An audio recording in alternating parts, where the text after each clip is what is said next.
Sementara itu, saudara, meski telah digeruduk puluhan warga, namun Samsudin menolak padepokannya ditutup secara permanen. Menurut Samsudin, praktik pengobatan yang dijalankannya tidak melanggar aturan dan hukum. Mediasi ini digelar Polsek Lodaya Barat bersama perwakilan warga dan pemilik padepokan Nurzat Sejati Samsudin. Mediasi ini dilakukan setelah padepokan milik Samsudin digeruduk warga atas tuduhan penipuan. Proses mediasi berjalan alot karena pihak Samsudin menolak untuk menutup padepokannya secara permanen. Menurutnya, praktek pengobatan spiritual yang dijalankan selama ini tidak menyalahi aturan dan melanggar hukum. Tanggapannya itu kan pertanyaan mereka yang perlu untuk saya jawab gitu. Kalau mereka itu semuanya menanyakan apa, akan saya jawab pertanyaan dari mana kitabnya, dari mana ilmunya, ngajinya dari mana, lalu bagaimana proses pengobatannya, karena ini ilmu hikmah, ilmu rasa gitu loh. Jadi kalau mereka bertanya akan saya jawab. Jadi ya itu yang akan saya jawab. artinya selama ini nantinya tetap akan buka meskipun warga Saya mendirikan padepokan ada izinnya.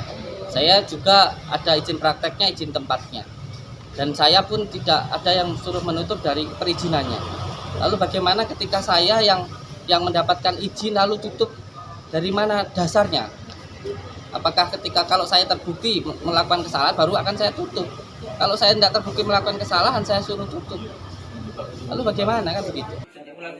Sementara warga desa Rejowinangun bersepakat untuk melakukan penutupan secara permanen.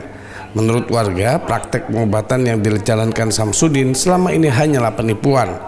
Selama ini menurut warga banyak orang sakit yang datang berobat ke padepokan tersebut namun tak kunjung sembuh.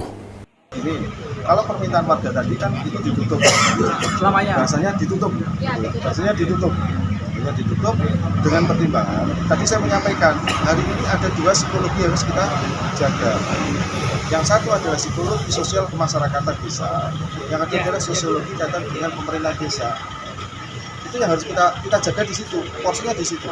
Jadi tadi disampaikan itu tutup 3 hari. Tadi saya menyampaikan tidak begitu. Kita koledon dengan proses tabayun. Hasil kesepakatan bersama, padepokan milik Samsudin itu harus ditutup sementara waktu hingga situasi lingkungan desa kondusif. Setelah itu barulah diambil keputusan apakah penutupan dilakukan secara permanen atau tetap diizinkan buka. Winanto Sukaja, Kompas TV, Blitar, Jawa Timur.